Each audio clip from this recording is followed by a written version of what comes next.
Hasrat Taeha meningkat. Ia cepat-cepat bangun dan tidak sengaja menyundul Yeonwoo. Yeonwoo pingsan lalu ia bangun dan langsung tidur di sofa. Taeha tidak bisa tidur karena ciuman dari Yeonwoo. Ia menganggap itu hanyalah tabrakan. Besok paginya Yeonwoo sudah sadar dari mabuknya dan cepat-cepat masuk ke kamar. Taeha diam-diam pergi dari rumah agar tidak bertemu Yeonwoo. Yeonwoo meminta maaf pada Taeha.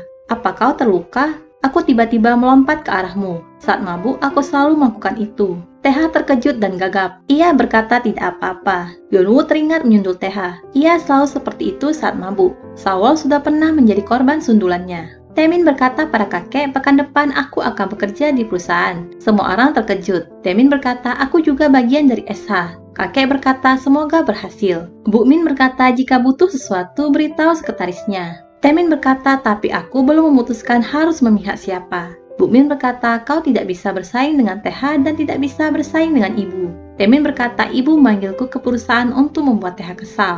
Saat rapat, Taeha terus memikirkan perkataan Yeonwoo saat di rumah tadi. Taeha tidak tahu yang dimaksud Yeonwoo adalah sundulan dan bukanlah ciuman. Yeonwoo tidak ingat sudah mencium Taeha. Taeha merasa gila karena ciuman Yeonwoo. Wajahnya merona merah karena Yeonwoo. Sekretaris Hong berkata, apa kau baik-baik saja? Taeha berkata, apa maksudmu? Lalu Sekretaris Hong berkata tentang Yeonwoo. Taeha langsung berkata, kenapa dengan Yeonwoo?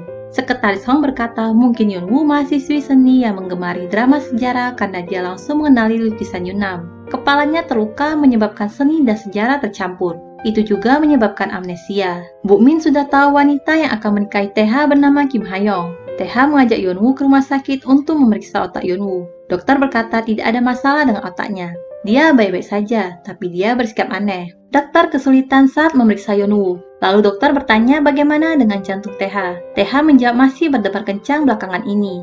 Dokter menyarankan Taeha melakukan pemeriksaan menyeluruh. Taeha hanya tersenyum. Dokter berkata, bukankah wanita itu beracun bagi hatimu? Taeha langsung menjawab tidak. Taeha meminta Sekretaris Hong untuk memeriksa satu hal tentang Yeonwoo. Lalu ada wanita yang sedang sesak napas meminta bantuan pada Taeha. Taeha terdiam karena teringat saat ibunya sesak napas dan meninggal dunia. Taeha merasa kesulitan bernapas. Yeonwoo memanggil bantuan dan datanglah para tenaga kesehatan. Mereka membawa wanita itu. Taeha menghubungi Sekretaris Hong. Yeonwoo memanggil tenaga kesehatan. Taeha berkata jangan panggil mereka. Bukmin sengaja mengunci pintu kamar ibu Taeha. Ia tidak mau membantu mereka. Yeonwoo membantu menenangkan Taeha agar bisa kembali bernapas secara normal. Anggaplah ini gendang kecil yang dimainkan sebentar. Jangan khawatir, semua akan segera baik-baik saja. Sekretaris Hong membawa Taeha ke rumah. Ia berkata pada Yeonwoo, Taeha sudah minum obat dan baru saja tertidur. Yeonwoo bertanya apa Taeha punya masalah kesehatan kronis.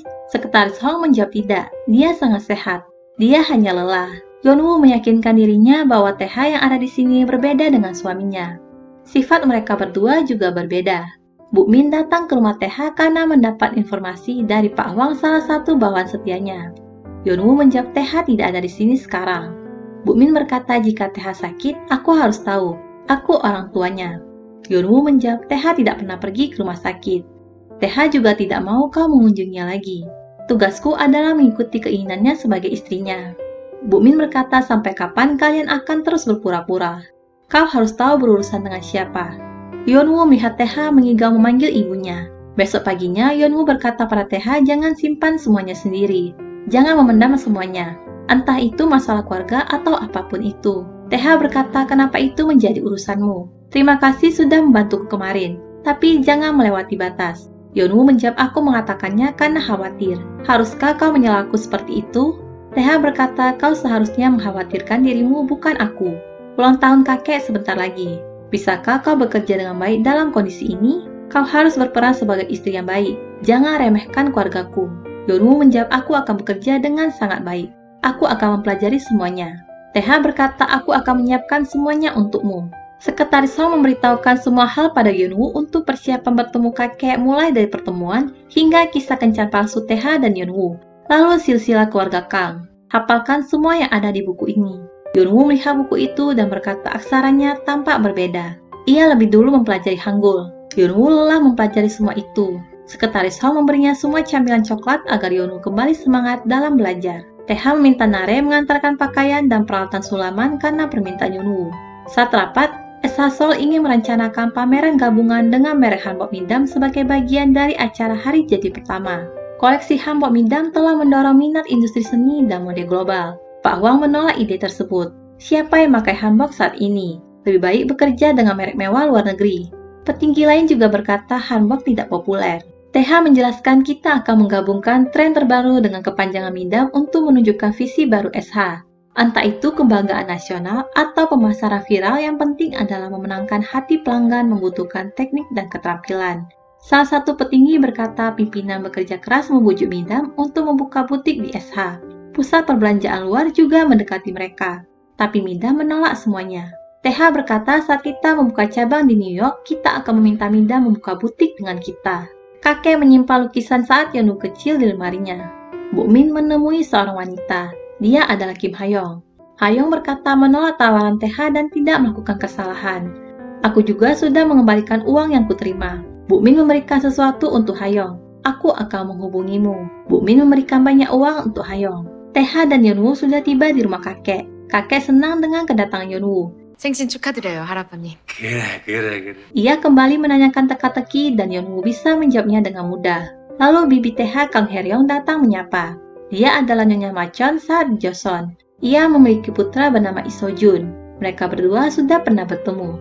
So-jun dan Yeonwoo saling berjanji agar tidak memberitahukan pada ibu So-jun bahwa mereka pernah bertemu. Lalu Taemin datang. Yeonwoo cepat-cepat menghindari Taemin. Saat makan bersama keluarga, Bukmin berkata pada Yeonwoo, "Kudengar kau diadopsi.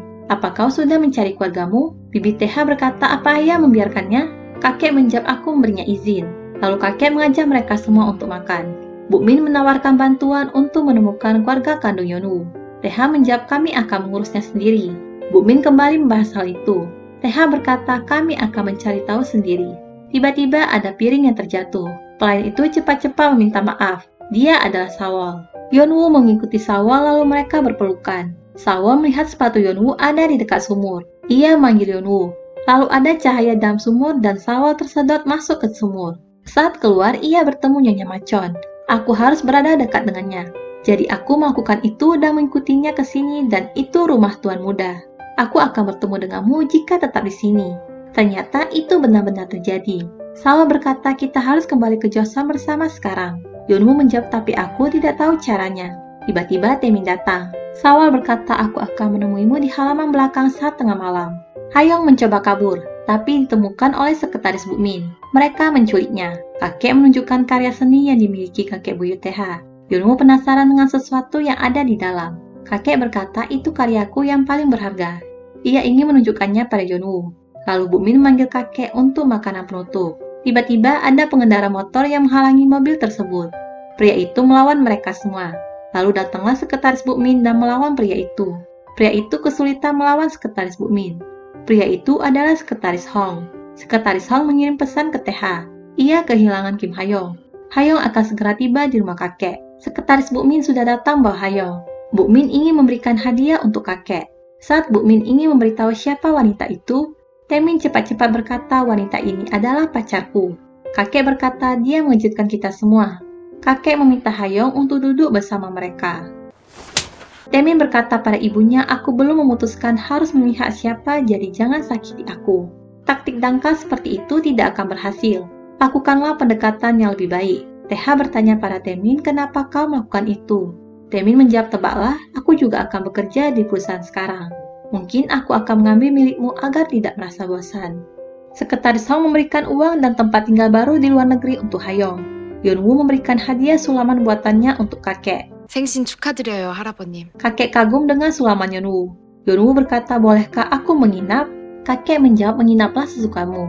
Yeonwoo tidak tahu bahwa di zaman sekarang pasangan berbagi kamar. Ia mengira mereka akan diberi kamar terpisah seperti di Joseon. Yeonwoo mengira TH akan melakukan sesuatu padanya. TH hanya ingin mengambil pijamannya. "Istirahatlah selagi aku mandi." Yeonwoo berpikir macam-macam. Sekretaris Hong menghubungi TH. Ha-young akan terbang ke Amerika. TH meminta sekretaris Hong untuk memeriksa Ha-young setelah sampai di Amerika. Yeonwoo tertidur. Ia bermimpi melihat kupu-kupu saat di dalam sumur dan orang yang menculiknya membuka topengnya. Yeonwoo terbangun. Ia pergi ke halaman belakang untuk menemui Sawol. Angin berhembus, lalu ada kupu-kupu. Kupu-kupu itu terbang ke arah Chonmyoung. TH kembali ke kamar dan Yeonwoo tidak ada di dalam. Ponsel Yeonwoo juga tidak bisa dihubungi. TH memberitahukan hal ini pada sekretaris Hong. Sekretaris Hong memasang aplikasi pelacak di ponsel Yeonwoo. Yeonwoo mengikuti kupu-kupu itu. Pelacak itu tidak dapat digunakan. TH dan Sekretaris Hong berpencar untuk mencari Yeonwoo. Sekretaris Hong sudah mendapatkan informasi tentang Yeonwoo. Park Jae-won menteri kepegawaian yang berasal dari Hamyang. Dia tinggal di Hwangwabang yang merupakan nama lama untuk Jongdong. Dia punya satu putri yang bernama Park Yeonwoo. Yeonwoo kehilangan kupu-kupu itu. Ada yang mencoba membunuh Yeonwoo. Yeonwoo melihat batu dengan tulisan wanita berbudi. Yeonwoo mendengar sesuatu.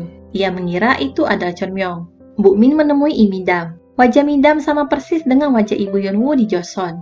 Pria yang ingin membunuh Yeonwoo sudah mendekat. TH memanggil Yeonwoo. Waktu berhenti.